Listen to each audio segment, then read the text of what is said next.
Well, good morning, everyone.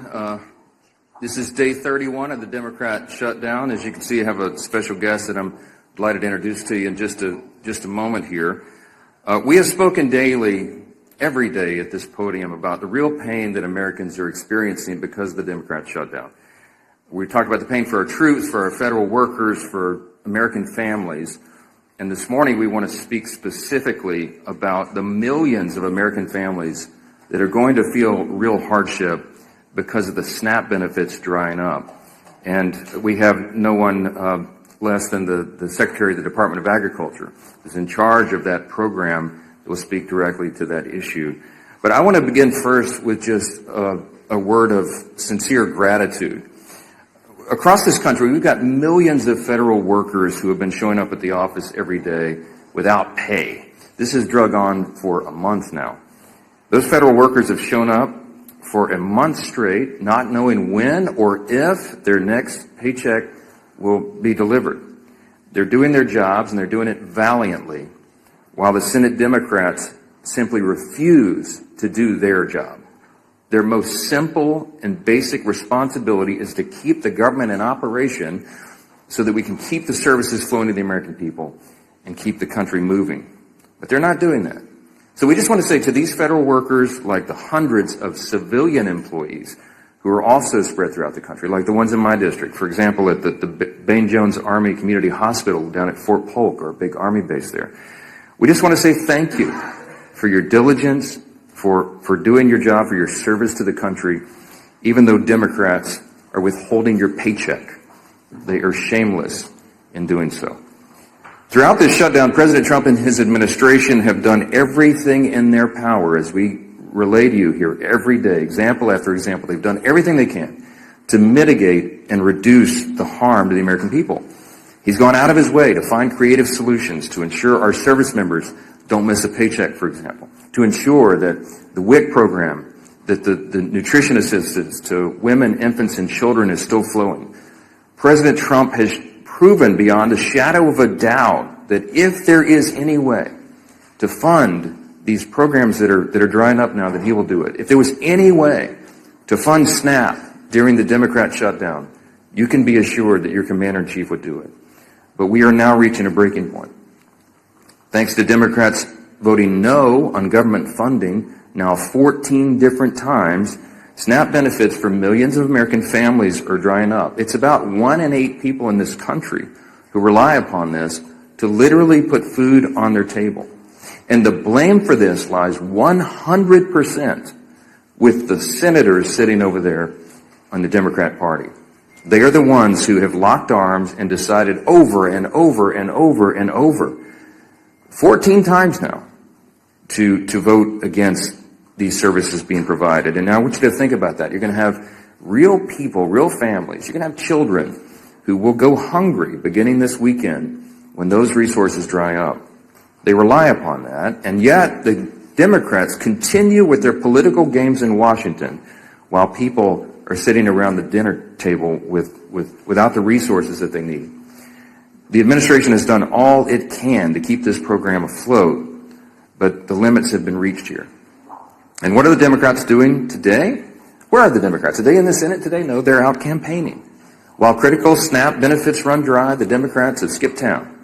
They've abandoned their post in the Senate, and the reason that's so important and noteworthy for the American people is the Senate is the only place where this can end. The last hope of reopening the government before millions of Americans go hungry. They've abandoned their post. Democrats are now this is the incredible part, they're now trying to somehow blame Republicans for cutting off SNAP, when Republicans, remember, are the ones who have voted 14 times for the SNAP benefits to flow. It's the Democrats who voted every single time to turn that off. The same Democrats who've been perfectly fine with defunding SNAP and WIC for over a month now are suddenly claiming to be outraged that Republicans and President Trump can't just wave some magic wand and fix the mess that they themselves have created. If they're suddenly waking up to the pain their reckless decision is causing, then there's one simple way to fix it. They can come back in here and vote to reopen the government. But we don't think they're going to do that.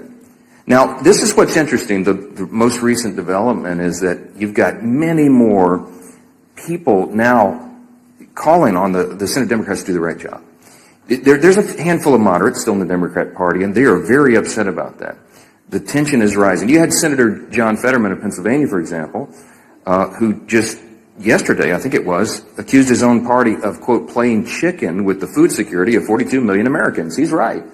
And you've seen now the avalanche of people and organizations and institutions calling on the Democrats to reopen the government and vote for the clean CR.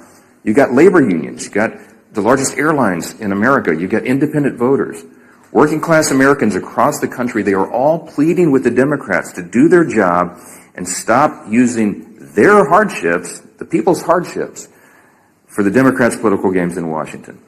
Yesterday there was a lot said, written about an editorial that was in the Washington Post. I commend it to your reading if you haven't seen that. But it reads in part just one line out of that. I would like to stand up here and read you the whole thing. The Washington Post, as you know, is not generally on my side. They said, quote, Democrats openly acknowledge that they refuse to do this, reopen the government, because it would mean giving up their leverage. If they persist, it will mean families start to go hungry.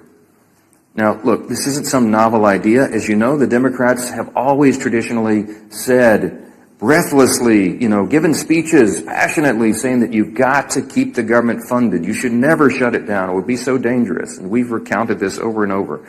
I mean, I literally could be here all day reading the Democrats' own past statements on the perils of shutting down the government, but I'm just going to highlight a couple this morning because they're relevant and timely.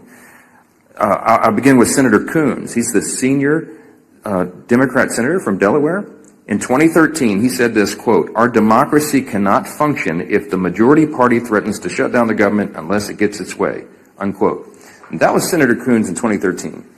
And what is he saying now? Earlier this week, he said, quote, frankly, this is our only moment of leverage. Quite a switch. Bernie Sanders has got a lot of airtime here lately, and back in 2018, Senator Bernie Sanders said this, quote, the truth is that shutting down the government is a serious and dangerous action that we must do everything possible to prevent. That was in 2018. You know what he said this month? Quote, if we reopen the government, we lose our leverage. Senator Sheldon Whitehouse in 2013. The shutdown was, quote, entirely unnecessary and has harmed our economy and our reputation in the world. But if we also can't forget, we must never again allow extremist hostage-taking to create this kind of disruption.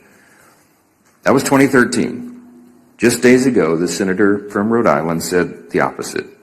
It's the only lever we have, meaning the shutdown. What he means is that the pain of the American people is their political lever. I guess he's forgotten his cries of alarm over the extremist hostage-taking. And how about the House? Infamously now, we all know, the Democrat whip, Catherine Clark, the second highest ranking Democrat in the House, said, quote, just last year, she said, they are taking a non-issue, a false flag, and saying this is the reason we can't proceed. It is a dangerous precedent to be threatening a shutdown. That's what she said in 2024. And what did she say about a week ago? The opposite, quote, of course there will be families that are going to suffer here, but it's one of the few leverage times we have.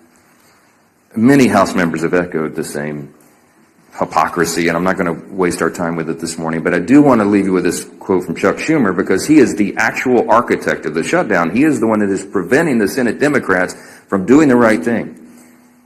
In March of this year, as you know, he voted on the same CR to avert a shutdown.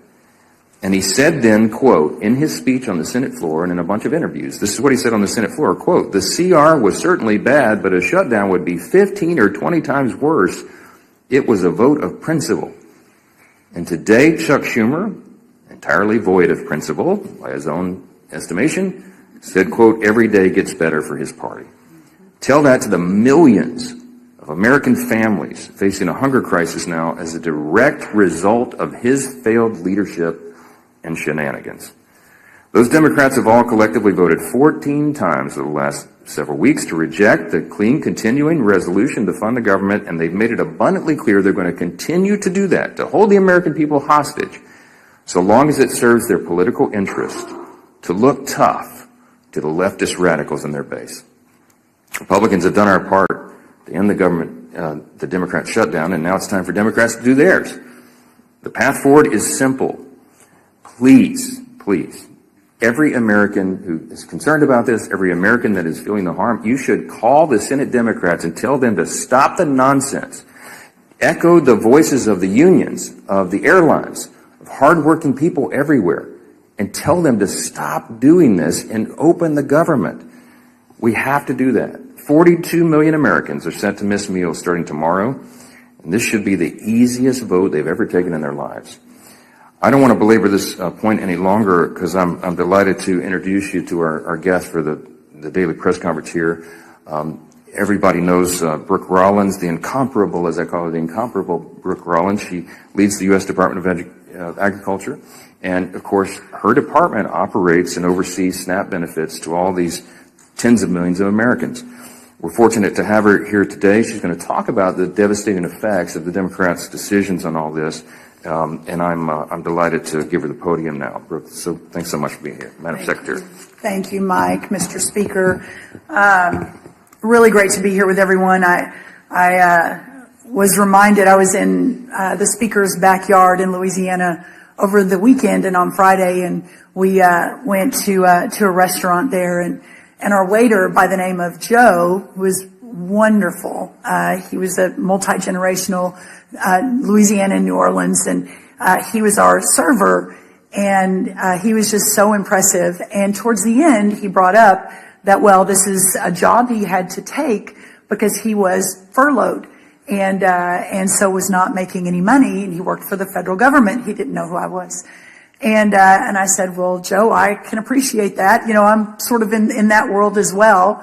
And I said, where do you work? And he said, well, I work for the U.S. Department of Agriculture in their New Orleans office as part of the financial team. And so it just really brought home for me, to echo what Mike said, just thanking so many thousands of federal workers who are showing up, who are still doing their job, who aren't getting paid, those that are now concerned about putting food on the table and making their mortgages and paying their rent. But to be out in the country, I was in Indiana yesterday, and understand the real sort of pain that's being felt.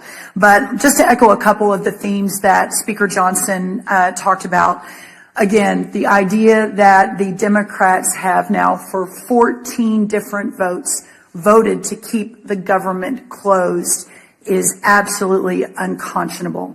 Every day they hold the federal government hostage. They are leaving millions of families' livelihoods and critical benefits, including SNAP, hanging in the balance. Of course, we all know the 13,000 air traffic controllers working without pay, many turning to Uber, taking second jobs in restaurants, etc., as this shutdown continues. Hundreds of thousands of federal employees are not receiving a paycheck.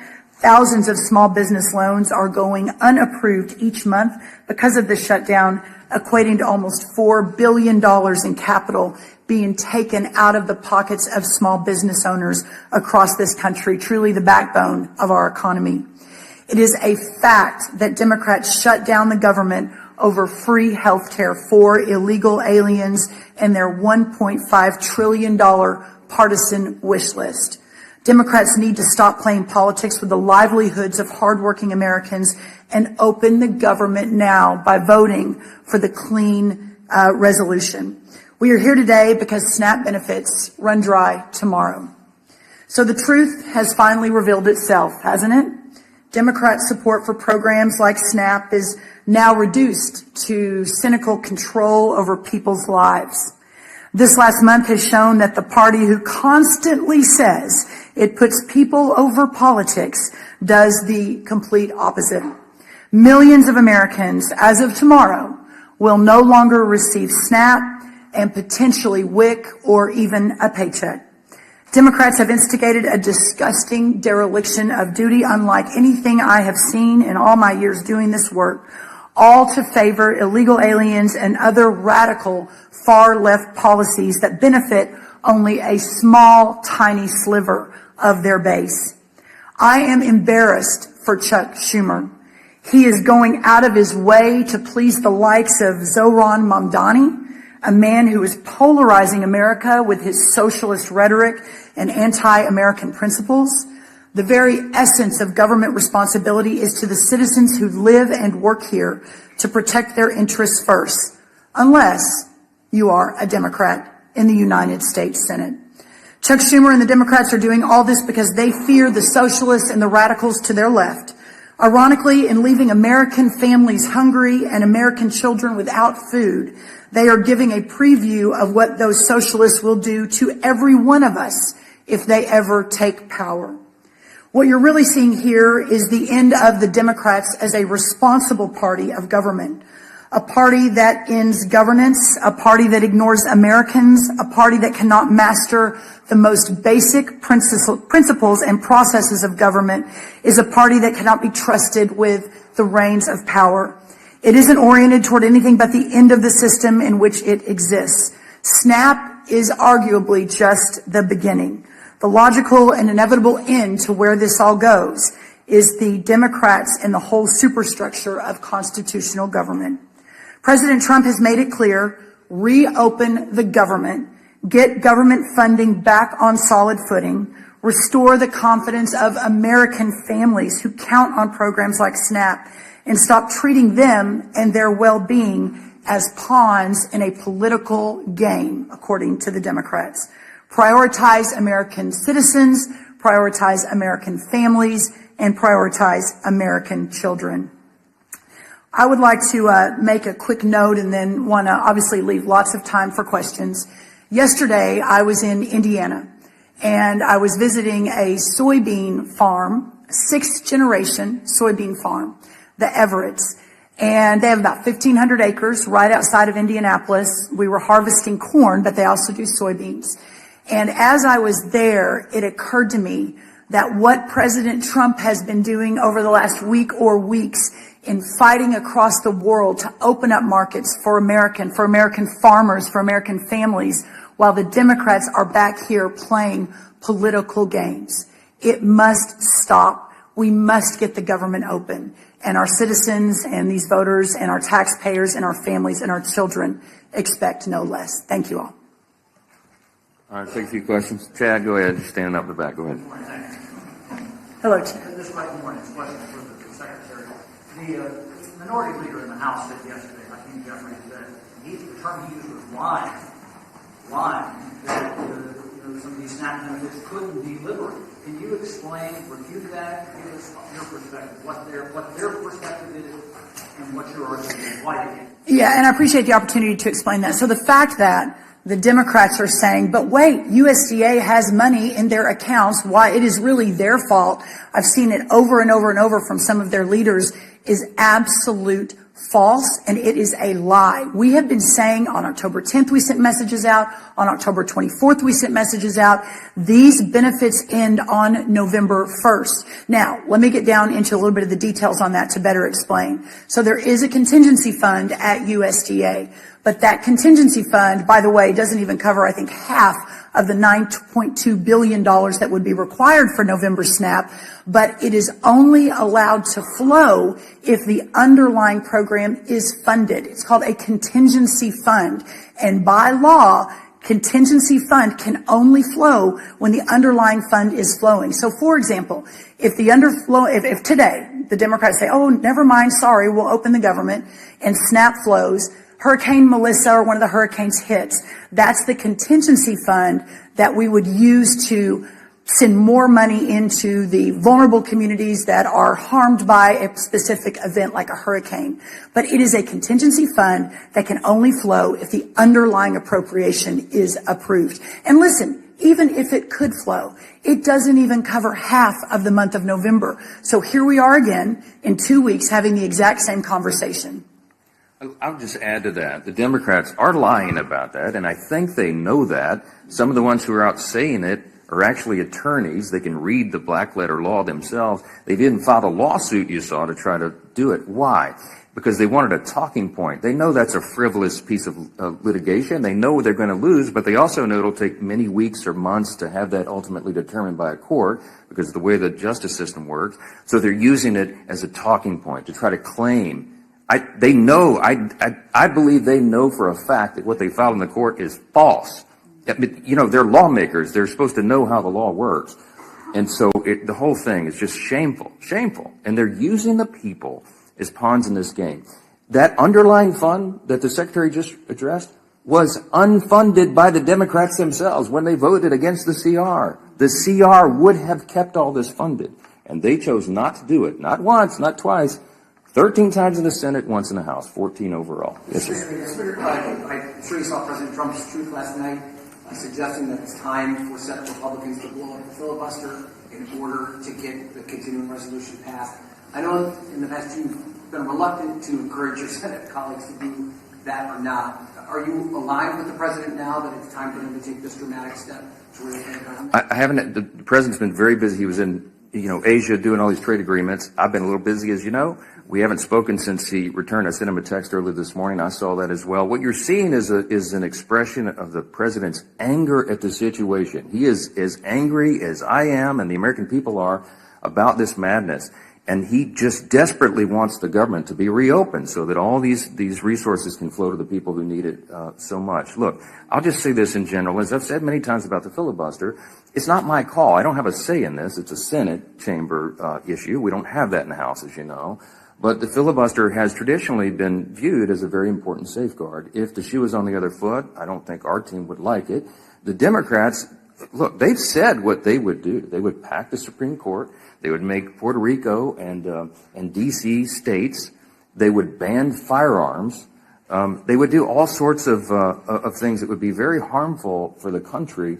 And the safeguard in the Senate has always been the filibuster. But again, not my issue, not something I get to even weigh in on. My opinion on this is not relevant. It's the senators. But I think that it just is another expression of the frustration, of the pressure that is being felt, the anger by the president and by me and all of us that we're in this situation at all.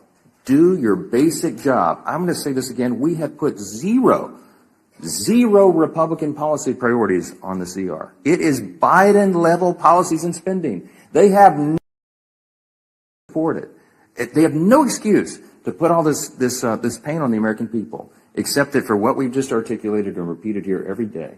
They want to give a showing to the radical left fringes of their base, and they want to give illegal benefits or benefits back to illegal aliens and non-citizens and all the other crazy stuff that they've claimed. Yeah. Can I respond? Sure. I just very quickly, I have not spoken to the president either since last night, but let me say this. He is, and I've been next to him for almost 9 or 10 years now. He is so resolutely focused on delivering for the American people all day, every day, 7 days a week, 20 hours a day. This is what he is thinking about. And as the world's greatest deal maker, from his perspective, the way he thinks out of the box as a businessman is how do we end this nonsense? And how do we, again, open the government? And how do we support these families that need support?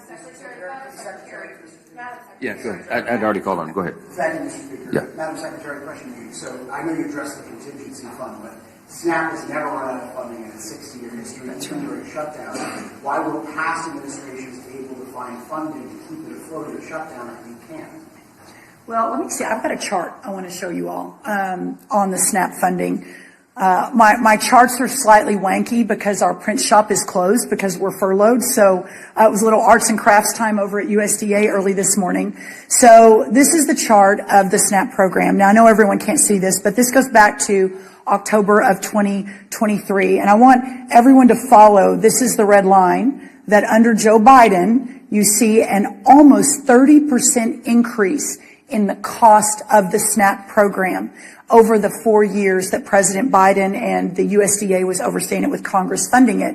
And you see the downward trend since President Trump was reelected November, and we've had about 650,000 people move off of SNAP since President Trump was elected. A press conference for another time. That's obviously the goal of all these programs, is to move families into real work and the dignity of that. I say that because the astronomical costs of the SNAP program under Joe Biden was historical. It was unprecedented, and we don't have the same levels of funding that were there in the past. And by the way, for 1 month, we have band-aided and bubble-gummed and duct-taped this deal to get this 1 month of funding in for SNAP, the $9 billion. Secretary, quick follow-up. I mean, because reality is setting in for a lot of people this weekend. So what do you say to the millions of people who stand to lose their food stamp benefits? What should they do? My message to America is first, the fact that your government is failing you right now. That poverty is not red or blue. It is not a Republican or Democrat issue. It doesn't matter who you voted for or even if you voted. That if you are in a position where you can't feed your family and you're relying on that $187 a month for an average family in the SNAP program, that we have failed you. But I think what's so important, and this is why we keep hammering this, the Republicans have voted over and over and over again to open this government so that these funds don't stop. And for 14 different times, the Democrats have said, no, we are going to hold hostage the most vulnerable families in this country so that we can get our left-wing radical agenda into the government and the governing structure. And to that, President Trump, Speaker Johnson, Majority Leader Thune have said absolutely not, and we're very grateful for that. Please vote yes. We implore the Democrats in the Senate to vote yes to get this government open and these people the benefits that they need to feed their families. And it's clarifying. When she says we have failed you, she means we, the Democrats, okay? Because as we've just explained, Republicans have voted 14 times to get this done. The president has pleaded with Schumer and Hakeem to open the government, and they told them no. We're doing everything we can. The Republicans, they say, well, the Republicans are in charge of the federal government. Why can't they get this done? It's simple math. We need 60 votes in the Senate. We only have 53 Republicans. We have to have Democrats. It is the Democrats alone who are failing the American people.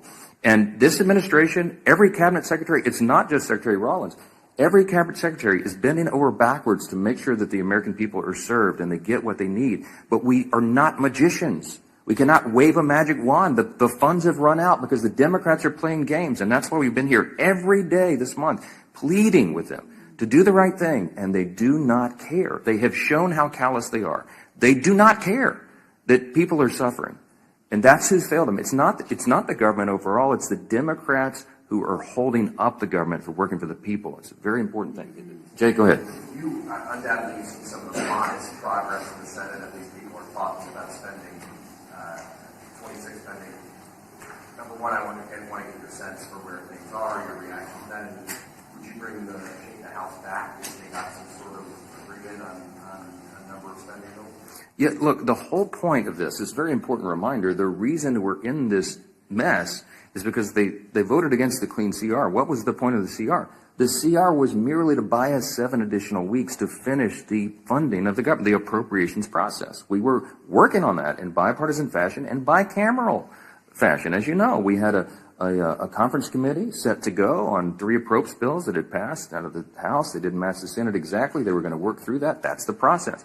And our appropriators, the members of Congress who work on all this funding every day, are raring to go. In both parties, in both chambers, they want to get back to that work. And that is the whole point. Chuck Schumer and the leadership are holding that process up. So am I optimistic that we can get back to that? Yes, but we can't do any of it until they take the simple step to vote on that additional time. It's just a stopgap funding measure to make all these services and funding flow to the people so that we can finish that work. They're holding it up. So I'm heartened, Jay, that we have members on both sides. I had a meeting with the chairman of our Appropriations Committee in my office yesterday afternoon. Tom Cole came in. We were talking about the latest and what those appropriators are doing, the things they're working on. I meet with Leader Thune about it almost daily on the subject. We are ready. The next packages of funding bills are being prepared. And yes, we want to pass that off the House as soon as possible. We want to get all 12 appropriations bills done because we're returning to regular order. That's been a commitment of mine since I became the Speaker 2 years ago, and it's something that Congress must do to be better stewards of taxpayer dollars. So we don't have, I'm using your handy chart here, so we don't have this spike in spending. We have more responsible spending. The only way to get this, to make the government work better and more efficiently for the people, is to go through that stewardship process, that important obligation that the founders intended and that we have used to respect, but we haven't in a long time. So all of this is entwined in that. We've got to get Congress working again. We're anxious to do it, and the sooner we can get back here and get the lights on, the better. But the number one mission of Congress right now is to turn the government back on. There's too many people's lives and health and hunger at stake. This is not a game. They've got to stop playing games. Remember this, too. The first time in U.S. history that any party has had the audacity to do what the Democrats in the Senate are doing right now. No one ever before has shut the government down over a clean, nonpartisan CR, because it would have been unthinkable until now. And you need to remind them of that. Yes, ma'am. Last one. The one beautiful bill contains numerous Medicaid anti-fraud measures. Senator Tuberville recently highlighted a slew of aliens who are receiving these SNAP benefits. Are there any plans to do the same with SNAP and totally reform it just to ensure that it's available only to U.S. citizens? You want to? Yes, in fact, we've already done that. Now, so a couple of quick things on I guess the silver lining in all of this is that we're having a national conversation on our SNAP program.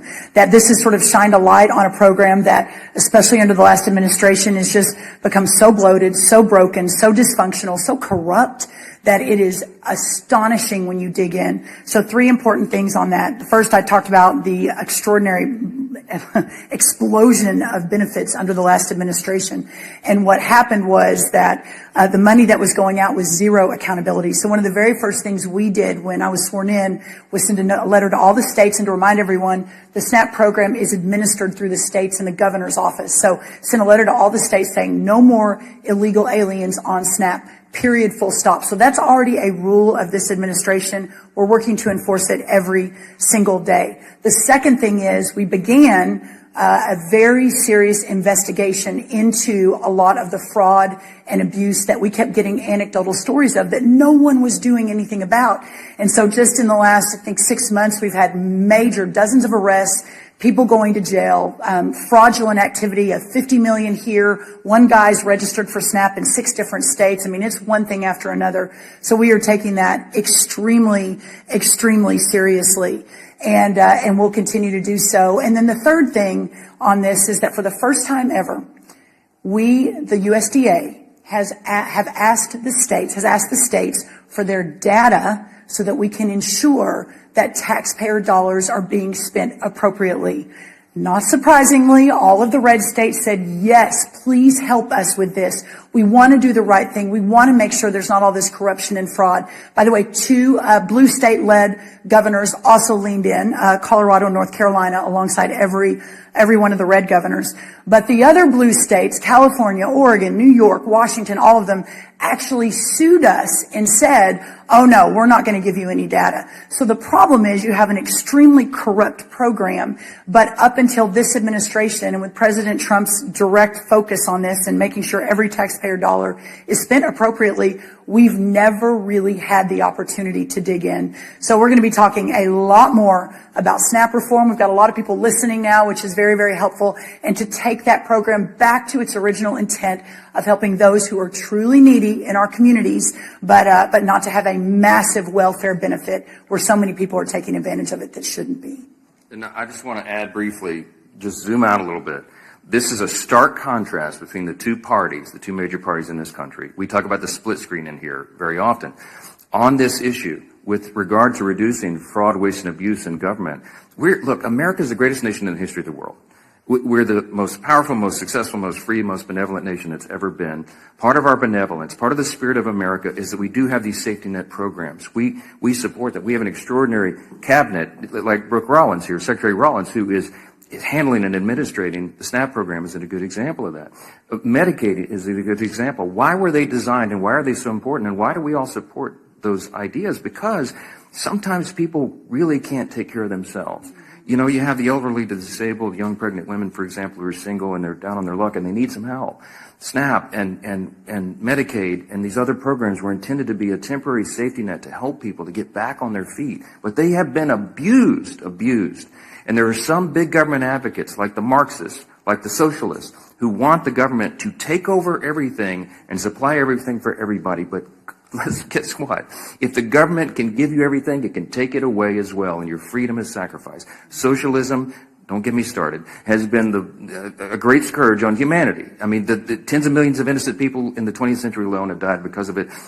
America stands for something better than that, something different. But the programs don't work if they're loaded down with fraud and abuse. And every single person in this room and every American of common sense should understand the necessity of having people in office, a president in the White House, a cabinet full of secretaries who are dedicated to this in every division of the federal government, and Republicans in Congress leading on this, to root out that fraud, waste, and abuse so the programs can survive. We did that in the One Big Beautiful Bill, in the Working Families Tax Cut. With Medicaid, we went into that and we eliminated the fraud, waste, and abuse. We got able-bodied young men without dependents off the program. They were never intended to be there. They're sitting around on their couches playing video games. Yes, that's an actual study. And they're siphoning the resources away from elderly people, disabled people, and young women who desperately need it. And so the funds were being depleted. We shouldn't go for that. And illegal aliens were never intended to be on any of these programs. They're for U.S. citizens only, law-abiding citizens.